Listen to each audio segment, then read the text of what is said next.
small percentage of people had, let's say, 90% of the wealth in the country. And the vast majority of people, the wage earners, the farmers, the small businessmen, the middle class people, had very little of the total income of the country. So they were not able to buy the goods and buy the services that the American economic system was producing. Okay? And what happened here was a downward economic spiral. All right? If I'm a businessman and I'm selling less and less, what am I going to do? If I'm selling fewer things, what am I going to do? I'm going to raise the price. Lower wages. What else might I do? Cut jobs. Okay? So I cut jobs. I let people go. And what happens? The economy gets worse. There's less consumer demand. So what do I do now? Cut more jobs. Okay? And now you get this downward spiral. In other words, I cut jobs. There's less demand. And I look and I say, gee, I've got all these items that I'm making here, that I'm selling, and nobody's buying them. I'm losing money. So I'll cut more jobs, and there'll be even less demand, and so on, and so on, and so on, until the economy came to like a virtual standstill. So certainly, the economic dislocations brought about by World War I and our tariff policy, certainly the stock market crash and excessive borrowing by people both in the economy and in the stock market, and perhaps most importantly, the uneven distribution of income. All of these are theories or factors resulting in this economic catastrophe. Now, we have this economic catastrophe. What is the government going to do about it? And this was in your reading. Who's the president at this time? Herbert Hoover. Okay? Now, what is the Hoover administration going to do about the Depression? Yes.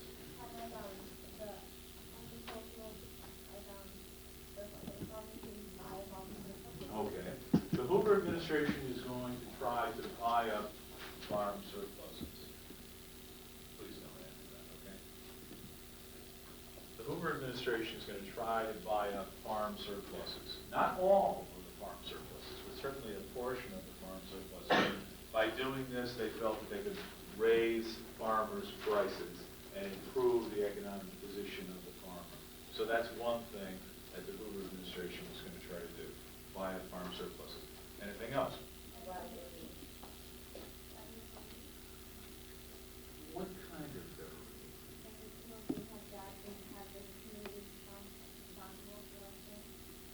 Okay, well, you're saying like two different things. Who's going to provide the relief? The community or the federal government?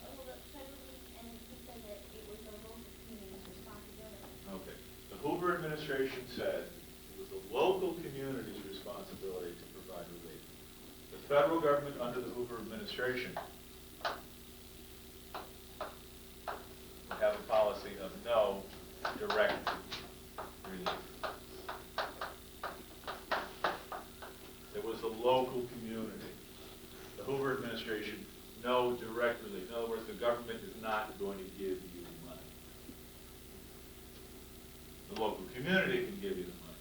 Some sort of local private charity can give you the money. But who?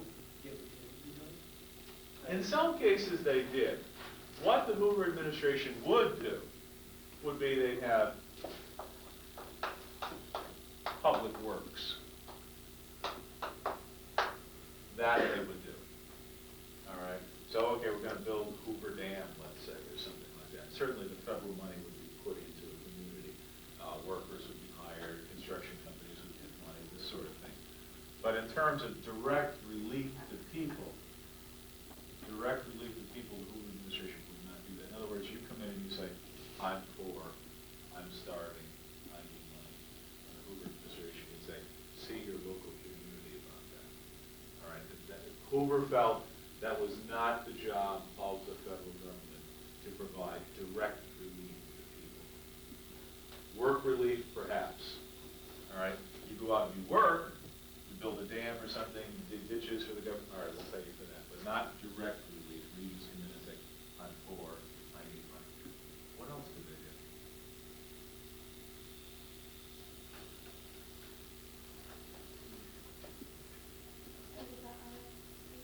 RFC, this is one thing you really should know. It's the major program of the Hoover Administration for fighting the Great Depression. The RFC, the Reconstruction Finance Corporation. Okay? The Reconstruction Finance Corporation. This is the way that the Hoover Administration was going to try to fight the Great Depression. Okay? They were going to loan money to major businesses and industries. Railroads, insurance companies, major corporations could get loans from the Reconstruction Finance Corporation to keep these businesses going, all right? To keep these firms going. And by doing this, the Hoover Administration felt we will keep people working, people will not be thrown out of work, we'll fight the Depression in that way. The Hoover Administration felt that in order to stimulate the economy, money must be put in at the top of the economy. Okay? Have you ever heard the economic theory, the trickle-down theory? You've heard of that? What is it?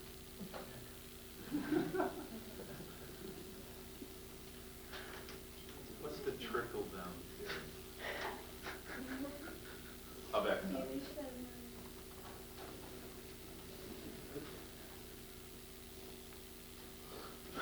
Let's say the economy was a tree, okay?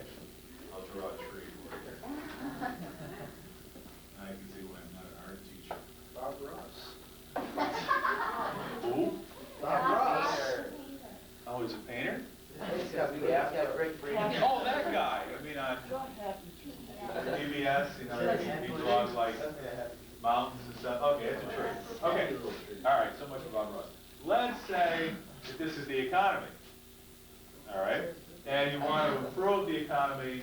The Hoover administration said, okay, we'll put the money here at the top, and it'll trickle down to the roots of the tree, the people, the workers in the society. We'll help industry. We'll help through the RFC, where we'll loan out hundreds of millions of dollars to these concerns.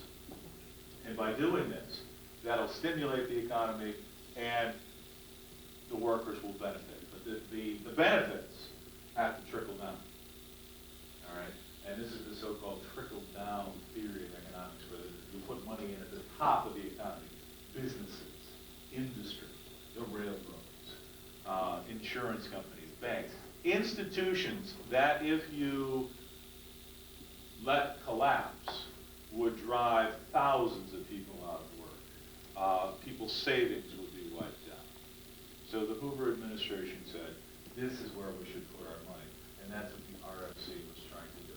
The RFC was kept throughout the Great Depression. It was kept up until 1939 and 1940 and loaned out hundreds of millions of dollars at very low rates of interest to American businesses, American industry, and American farmers as well. Okay? It's a major program, and it was not discarded by the next administration that came in. All right? What's this? What do you mean by weak? Like a power. Militarily weak. Our Army and Navy so certainly smaller than before.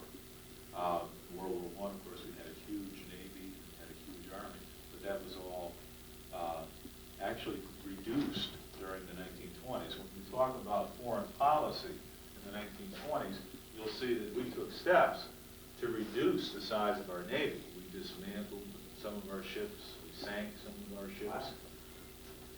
We wanted to promote world peace. So what we did was we got together with the other countries of the world. We had the largest Navy, one of the largest navies at the time, and we said, okay, look, we'll reduce the number of our ships if you reduce the number of yours. All right, which they did. And by 1930 or so, militarily, the United States was militarily weaker than we had been in 1918. All right. Well, we still had a Navy. did we do anything in the 1930s to improve our Navy or our Army? What's going, here's a case where if you have a little bit of knowledge about what's going on in Europe in the 1930s. Submarine.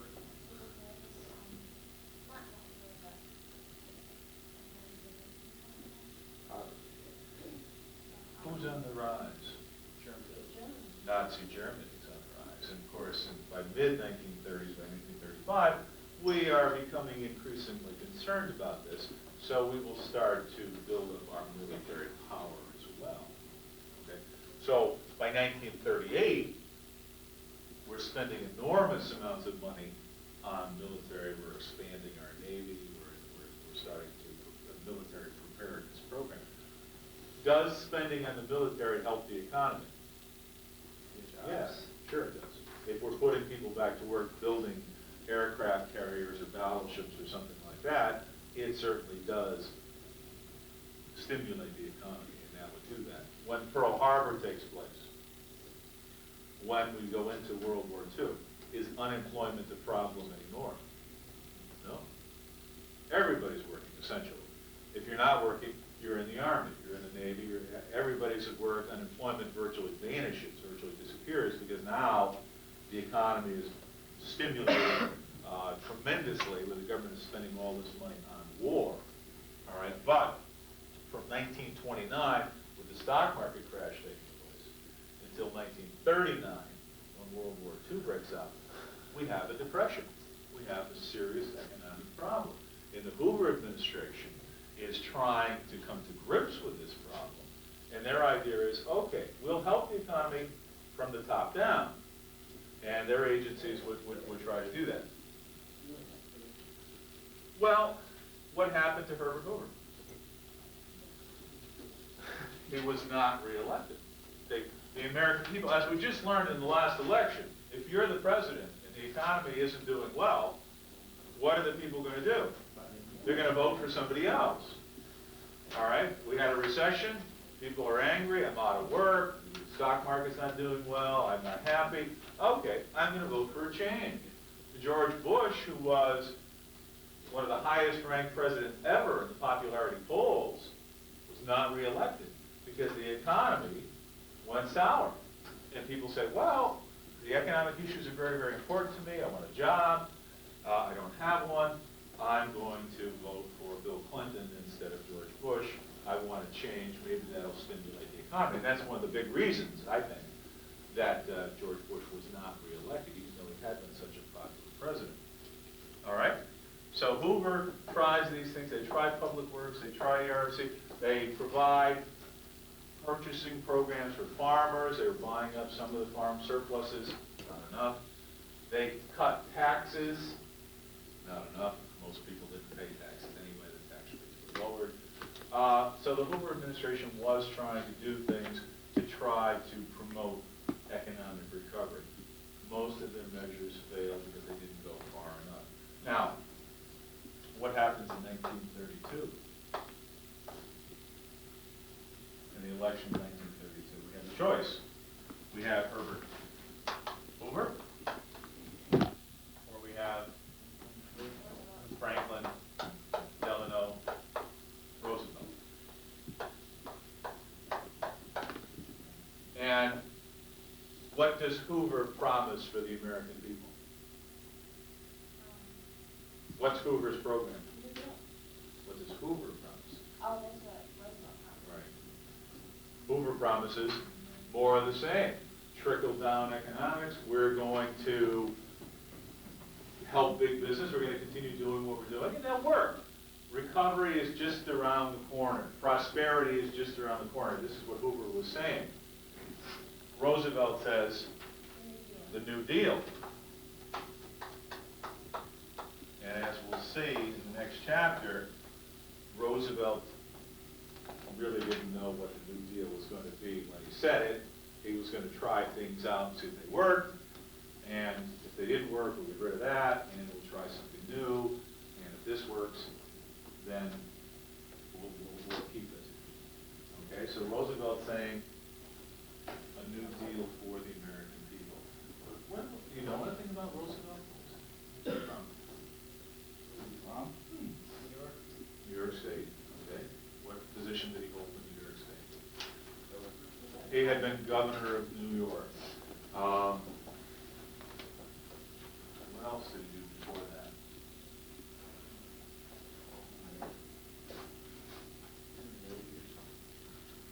He was Secretary of the Navy at one time.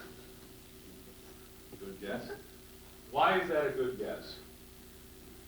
Most presidents are not necessarily Secretary of the Navy. No, They're in the Army. They All right, serve. militarily, yes. Many presidents have been military men, that's true. Franklin Roosevelt, his career is interesting. He was a New York State Assemblyman. He was Secretary of the Navy during World War I, a position that his cousin, Theodore, had held prior to the Spanish-American War. In other words, he was sort of like following along here. His career was sort of derailed for a little while. He contracted polio, the disease polio, and that sort of seemed to end his political career, but he did come back into politics. He could not walk unaided. He could walk with crutches or canes.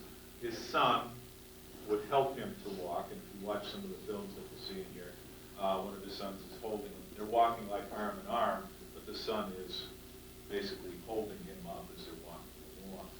But usually when Roosevelt was photographed, he was photographed already posed. In other words, they had him standing in a podium or something, and then the curtains would open, and he would give a speech, and the curtains would close. They would help him to move. He was a cripple, and he was in pain all the time. And he was severely limited in what he could do. But he was elected governor of New York. He tried out a lot of progressive programs during the Depression. He was somewhat successful, and he ran for president of the United States on this New Deal platform. Any other questions? I was hoping that you'd have questions. No? I covered everything so well, right? Yes. Okay. You're the best teacher in the world. All right, don't push it. I know grades are coming up soon. Pass up your homework, please. I'm going to give you another homework assignment. I know, what?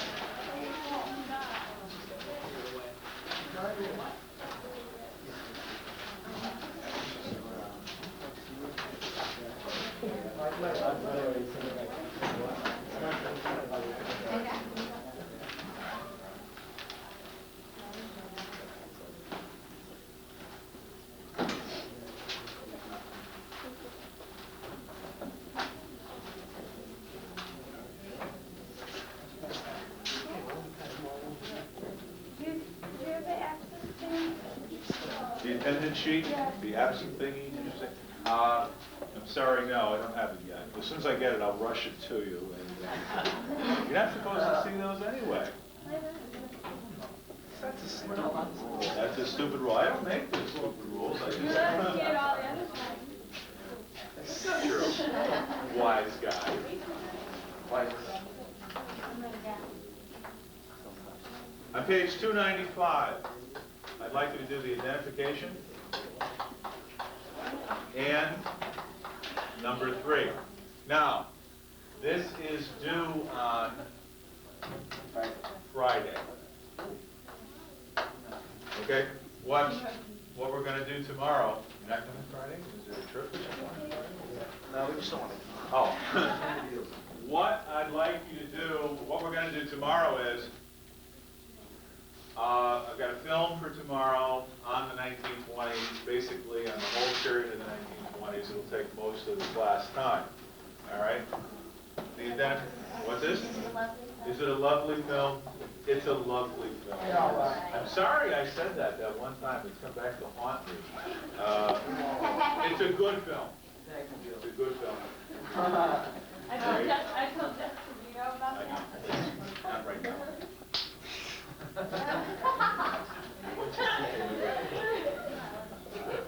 Make a note of this child's name. Being formally in this class. Anyway, we're gonna see a film tomorrow, and, that'll take a little period.